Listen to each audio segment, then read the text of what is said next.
मेरे प्यारे साथियों, आपका अपने YouTube चैनल केवल स्टडी पॉइंट पर स्वागत है। मैं आप लोगों को कक्षा 12वीं का एक बहुत महत्वपूर्ण टॉपिक पढ़ाने वाला हूं। हम लोग प्रकाश का व्यतिकरण पढ़ रहे हैं, जिसमें आज हम लोग एक यंग नामक वैज्ञानिक ने क्या किया था, प्रकाश के व्यतिकरण की घटना में बताया कि यदि दो समान तरंगे समान कला में हो तथा तरंग की संचरण एक ही दिशा में हो और तरंगों के आयाम व आवृत्ति अगर बराबर हों तो इनके मिलने से जो विवर्तन प्रतिरूप प्राप्त होता है, मतलब व्यतिकरण प्रतिरूप जो प्राप्त होता है, वो कैसे किस प्रकार से दीप्त और अदीप्त फ्रिंज प्राप्त होती हैं, उसके लिए एक प्रयोग किया।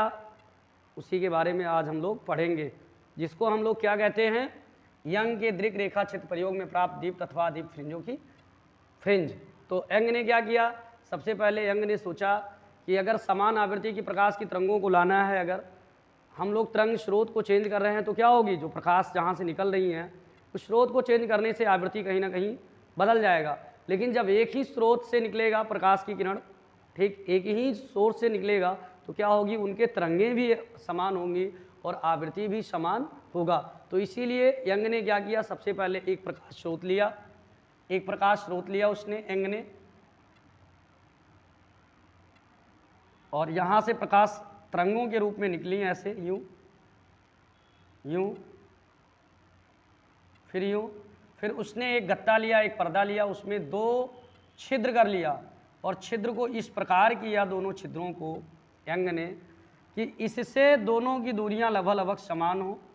इनके बीच S1 यहाँ छिद्र किया और यहाँ एक हल्का स्लिट, इसी को छिद्र या स्लिट बोलते हैं, इसको S2 बोलते हैं। और जब ये प्रकाश की किरण धीरे धीरे यहाँ पहुँची, फिर यहाँ पहुँची, तो यहाँ से फिर तरंगों के रूप में निकला। जैसे पानी की हिलोरों आपने देखा होगा आप लोगों ने, कि जब किसी तालाब या कहीं जहाँ पानी भरा है उसमें कोई चीज़ डालते हैं तो ऐसे ऐसे निकलती है ना, यूं यूं पानी ऐसे ऐसे आगे बढ़ती है ना, ऐसे ऐसे ऐसे ऐसे आगे बढ़ती जाती है ना, तो यूं इस तरह से बढ़ती है। कंडीशन क्या होती है पानी की बढ़ने की, ऐसे एक बार उठा फिर नीचे, फिर उठा फिर नीचे, ऐसे तरंगे आपको चारों तरफ दिखाई देंगी उठी हुई। ऐसे जहाँ आप पत्थर फेंकोगे पानी में, उसके चारों तरफ ऐसे तरंगे ऊपर नीचे आती जाती दिखेंगी, ठीक। तो इसको हम तरंग गति कहते हैं। इसी प्रकार से इसमें जो ये ऊपर होता है इसको हम लोग बोलते हैं श्रृंग, और जो नीचे होता है इसको गर्त बोलते हैं। क्या बोलते हैं, श्रृंग गर्त। अब आप लोग चेक करिए, एक श्रृंग फिर एक गर्त, एक श्रृंग फिर एक गर्त, एक श्रृंग फिर एक गर्त, मतलब एक श्रृंग निकलेगा तो एक गर्त, एक श्रृंग निकलेगा तो एक गर्त निकलता जाएगा। ऐसे अब हम लोग क्या करते हैं कि जब यहाँ से निकलेगी, मान लो पहला श्रृंग निकला, एक पर्दा तीसरा भी रखा था उसने, फिर तो दूसरा गर्त। श्रृंग को हम लोग इसको जो भी डॉटेड लाइन नहीं है उसको श्रृंग बोलेंगे, और जो डॉटेड लाइन है उसे गर्त। जो डॉट डॉट लाइन हम लोग यहाँ बना रहे हैं वो क्या है, गर्त। तो एक श्रृंग के बाद दूसरा गर्त,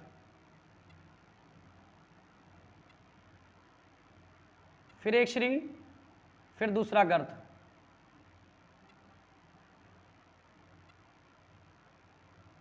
फिर एक श्रृंग, फिर दूसरा गर्त,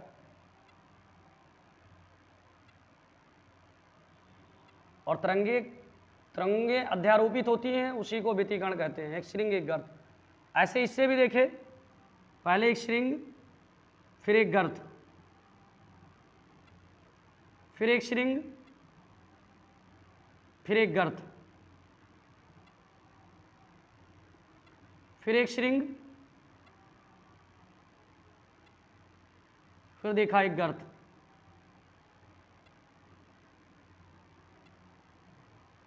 फिर एक श्रृंग,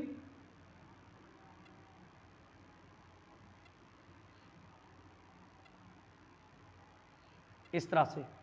अब इसमें क्या देख रहे हैं, इसमें और बड़ा बना सकते हैं। अगर श्रृंग से श्रृंग मिलेगा, ये काट रहे हैं ना एक दूसरे को, यहाँ प्रकाश का व्यतिकरण हो रहा है इतने वाले क्षेत्र में, ये जहाँ काट रहे हैं उसमें क्या हो रही है, प्रकाश की व्यतिकरण हो रही है। अगर श्रृंग प्लस श्रृंग मिलेंगे तो जो बनेगा वो दीप पट्टी बनेगा, या गर्त से गर्त मिलेगा, गर्त प्लस गर्त, तो क्या मिलेगा, दीप पट्टी।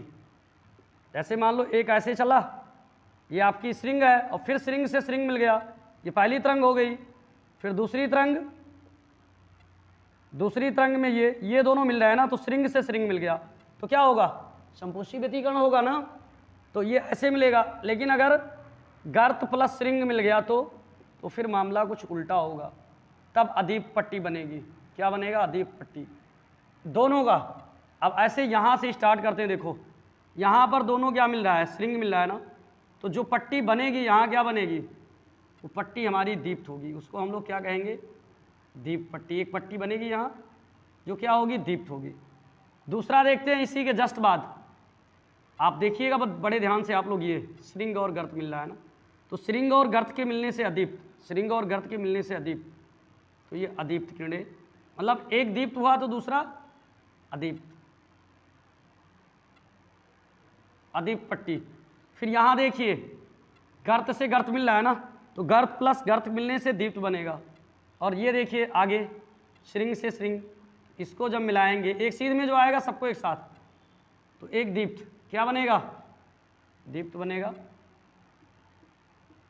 ऐसे इसमें देखिए फिर दोबारा यहाँ श्रृंग से गर्त,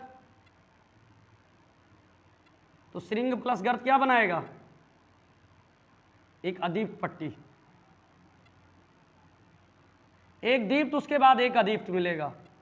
उसके बाद में ये देखो इसमें आपकी इसके बाद वाली, ये आपकी दोनों श्रृंग और दोनों गर्त मिल रही हैं, क्या बनेगा, अदीप्त के बाद दीप्त। ये अदीप्त है और ये दीप्त। फिर ऐसे ये चलेगा, एक गर्त और एक श्रृंग, एक गर्त एक श्रृंग, ये फिर अदीप्त बन जाएगा ना, ये अदीप्त, एक दीप्त उसके बाद एक अदीप्त, पट्टियाँ बनती जाएंगी। ये देखिए दोनों गर्त है और दोनों श्रृंग है, तो ये क्या बनेगा भाई, एक दीप्त एक अदीप्त। इस तरह से विवर्तन प्रतिरूप प्राप्त हुआ। फिर यहाँ देखिए ये आपकी गर्त है और श्रृंग से यहाँ काट रही है ना, तो क्या बनेगा, यहाँ अदीप्त बनेगा। लोग क्या देख रहे हैं मेरे प्यारे साथियों, एक अदीप्त फिर दीप्त, एक अदीप्त मतलब विवर्तन प्रतिरूप में एक दीप्त पट्टी मिलती है, फ्रिंज मिलती है पर्दे पर, ये तीसरा पर्दा है, ठीक, ये पर्दा है, और एक दीप्त, एक अदीप्त मतलब क्रम जो है दीप्त और अदीप्त का सतत